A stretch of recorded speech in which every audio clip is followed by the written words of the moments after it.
नमस्कार दोस्तों, एक बार फिर हमारे YouTube चैनल में आप लोगों का हार्दिक स्वागत है। लेटेस्ट अपडेट निकल कर आई है कि कर्मचारियों के लिए बहुत बड़ी खुशखबरी है। मिलेगी कर्मचारियों को जल्द ही गुड न्यूज। केंद्रीय कर्मचारी की बेसिक सैलरी बढ़ेगी, 18,000 रुपये की जगह होगी 27,000 रुपये।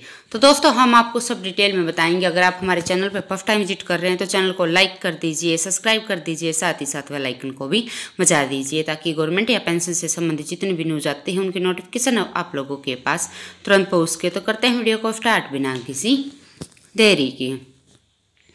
दोस्तों, केंद्रीय कर्मचारियों के लिए आने वाला दिन या यूँ कहें कि आने वाले साल काफ़ी अच्छे रहेंगे। कई तोहफे उनका इंतजार कर रहे हैं। साल 2023 से ही उनकी सैलरी में इजाफे को लेकर तैयारी शुरू हो गई है, लेकिन एक तोहफा जो उन्हें बिना किसी प्लानिंग के मिलेगा वो है महंगाई भत्ता। ये हर साल मिलता है और आगे भी मिलता रहेगा, लेकिन कहानी में ट्विस्ट तब आएगा जब साल 2024 आएगा। यहाँ से कर्मचारी की सैलरी में ज़बरदस्त इजाफा देखने को मिलेगा। इसके पीछे वजह यह है कि सरकार ने इस साल 2016 में एक नोटिफिकेशन जारी किया जिसमें कहा था कि महंगाई भत्ते के 50% क्रॉस होने पर कर्मचारियों के लिए उन्हें शून्य कर दिया जाएगा और 50% डीए का पैसा बेसिक सैलरी में ऐड कर दिया जाएगा। इस नियम की वजह से कर्मचारी की सैलरी में कितना इजाफा होगा और कैलकुलेशन कैसे करेंगे तो हम आपको बताते हैं। दोस्तों, केंद्रीय कर्मचारी को जुलाई 2022 से 38% महंगाई भत्ता मिल रहा है। अब अगला रिवीजन जनवरी 2023 में होगा।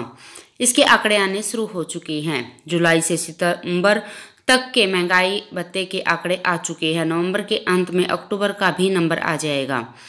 इसमें साफ है कि महंगाई भत्ते में अगली बार भी 4% का इजाफा हो सकता है।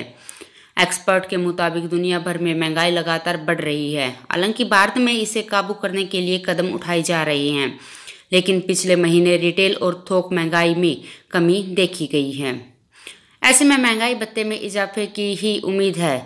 अभी तक तो जो आंकड़े दिख रहे हैं वो 4% की बढ़ोतरी की तरफ साफ इशारा कर रहे हैं। अगर जनवरी में भी 4% का इजाफा होता तो महंगाई भत्ता 42% पर पहुंच जाएगा। दोस्तों, कर्मचारियों के लिए हर 6 महीने में महंगाई भत्ते का रिवीजन होता है, लेकिन 7वें वेतन आयोग के तहत इसमें एक शर्त जोड़ी गई। शर्त ये थी कि जब कर्मचारी का महंगाई भत्ता 50% को पार करेगा तो उसे बेसिक सैलरी में मर्ज कर दिया जाएगा और महंगाई भत्ता यानी डीए को शून्य कर दिया जाएगा। 50% होने पर महंगाई भत्ते के रूप में कर्मचारियों को जो पैसा मिल रहा होगा उसे बेसिक सैलरी में जोड़ दिया जाएगा और उनकी सैलरी में अच्छा खासा इजाफा देखने को मिलेगा। लेवल 3 के कर्मचारी की न्यूनतम बेसिक सैलरी 18,000 रुपये है। दोस्तों, मान लीजिए कि डीए बढ़कर 50% पर पहुंच गया तो कर्मचारी के भत्ते के रूप में 9,000 रुपये मिलेंगे। इस 9,000 रुपये की रकम को बेसिक सैलरी में जोड़ देंगे तो कर्मचारी की बेसिक सैलरी 27,000 रुपये हो जाएगी और यहाँ से महंगाई भत्ता शून्य हो जाएगा।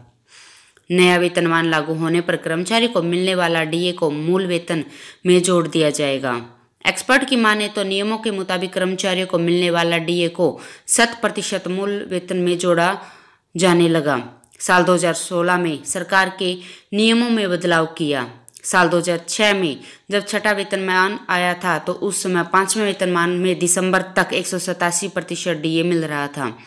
पूरा डीए मूल वेतन में मर्ज कर दिया, इसलिए छठे वेतनमान का गुणांक 1.87 था। तब नया वेतन बैंड और नया ग्रेड पे भी बना था, लेकिन इसे देने में 3 साल लग गए थे। 7वें वेतन आयोग में भी ऐसा ही किया जाएगा। अब 8वां वेतन आयोग की सिफारिश 2024 में आनी है, तब एक बार फिर ऐसा ही होने की उम्मीद है। साल 2016 में भी ऐसा ही हुआ था। दोस्तों, साल 2006 में छठे वेतन आयोग के समय नए वेतनमान को 1 जनवरी 2006 से लागू किया गया था, लेकिन इसकी अधिसूचना 24 मार्च 2009 को जारी की गई। इस देरी की वजह से सरकार ने 39 से 42 महीने का डीए एरियर 3 किस्तों में 3 वित्तीय वर्ष 2008, 9, 9, 10 और 10 और 11 में भुगतान किया गया। नया पे स्केल भी बनाया गया। 5वां वेतनमान में 8,000 से लेकर 13,500 वाले वेतनमान में 8,000 पर 186% डीए 14,500 रुपये होता था। इसलिए दोनों को जोड़ने पर कुल वेतन 22,000 रुपये से लेकर 22,800 रुपये हुआ। छठे वेतनमान में इसका समकक्ष वेतनमान 15,600 से लेकर 39,100 प्लस 5,400 ग्रेड पे निर्धारित किया गया।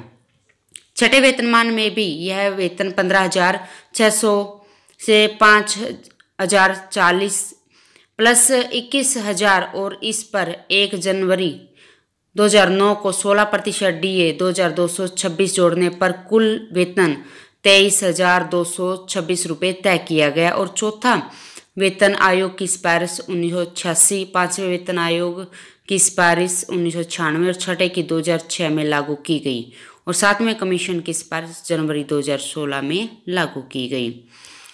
दोस्तों, इसके साथ ही हाउस रेंट अलाउंस में भी अगला रिवीजन तब होगा जब महंगाई भत्ता 50% को क्रॉस कर जाएगा।